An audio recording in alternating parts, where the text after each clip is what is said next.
Okay, so today there is the topic of how to stay inspired. And this is something that a lot of people deal with burnout, and particularly if it's a career of creativity and needing to kind of come up with inspirational ideas and that kind of thing, or really in any of our lives, right? Just in any of the type of situations that we might come to a place where we're just like, ugh, I just can't go on anymore. I just can't, keep going day after day, and it's just monotonous, or it's, the creativity element is just really burned out. So that's where we're coming from today, and I have three ways that just step by step, three very basic things that we can do.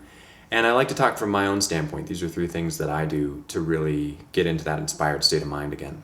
So the first one is self-love. And so I think one thing that we have to do in order to get to a place where we can be creative and really be inspired again is to take some time for ourselves. The question that I might ask myself is, when is the last time, how long has it been since I have checked in with myself in a very sincere way, even taken a whole morning just to journal, or these are my ways of doing it. You probably have your own, but I need to journal. I need to check in with myself through writing, through some meditation, through having that amount of time where I feel like I'm, particularly in the morning, you might have your time of day that works really well for you too. So that's the first step, is to really just allow that time for ourselves, because a lot of times we're going, at 100 miles an hour all the time. We're putting our time and energy into our job, into our kids, into our X, whatever thing that is that we're putting our time and energy into to just survive, to be out there and surviving in the world. So that for me is number one. Is it doesn't have to be a whole morning. It could be 20 minutes, honestly, and I've had times where it's 20 minutes, and just that 20 minutes that I've taken time for myself is so key, so core. Because then we get back in touch with ourselves, that I think everything has to come from within. It's not something outside of us that's going to necessarily give us that inspiration. It's what's coming from our hearts, what's coming from our internal sense of energy and motivation. So for me, that's number one, getting in touch with myself, self-love. Step number two is, and the question that I ask myself is, how vulnerable am I actually being with other people? So am I trying to live a life that has this outward appearance that I'm doing something, that I have these particular successes, and that my life looks this way in any ways that I'm representing that? Or am I living authentically? Am I really putting myself out there in a way that is real? That is like, this is what I'm actually dealing with, on the side of my successes and on the side of my challenges, and particularly on the side of my challenges. Like, these are the things that I'm really dealing with when it comes to my life.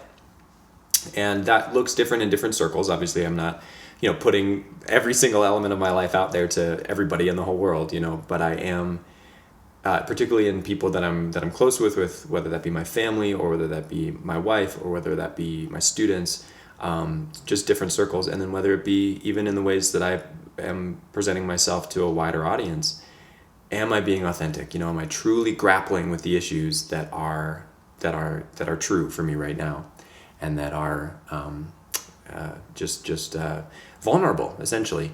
A really good resource on this is Brene Brown's Daring Greatly, and she talks about how we can share vulnerability in a way that is productive and constructive. There's the floodlighting element, which Brene Brown talks about, which is this element of, like, if we share very vulnerable and what's the word I'm looking for here, like vulnerable and personal, too personal. It's TMI, essentially, is what it is. She calls that floodlighting, because when you tell somebody that information, they kind of go, and they kind of want to get out of there. They don't really know how to deal with that information. But the element she comes back to is trust. And if we're able to build trust with people, it's those relationships that we can truly be vulnerable in, and we can say, here's the real stuff that I'm dealing with, and this is what I need help with, or this is what I'm processing right now. Can you just listen so I can just release it? And that kind of thing. So that's number two, is vulnerability. Whether it's through my art, or whether it's through things that I'm posting, or whether it's just through things that I'm talking about with people, am I getting to those core issues? Am I really talking about what's real for me right now? So that's number two, vulnerability. Number three is purpose. And ultimately, I think that that's the thing that is the driver, and that's the thing that makes it so that it's not just I'm getting up every day and I'm going through the motions. It's I have a vision, right? I have like an idea of where I'm going. And so even on that day that I don't sleep as well and I wake up and I'm feeling low energy and I'm just like, wow, what am I going to do today? It's not that energy throughout the whole day. It's okay, I'm feeling that way right now in the morning. What do I need to do, to remind myself of why I'm doing this? And ultimately for me, that comes down to I'm not just doing it for myself. And so it comes down to that I'm doing it with some sense of purpose of my role in the world, particularly as it pertains to other people, and particularly as it pertains to how I can be of service or just be of help.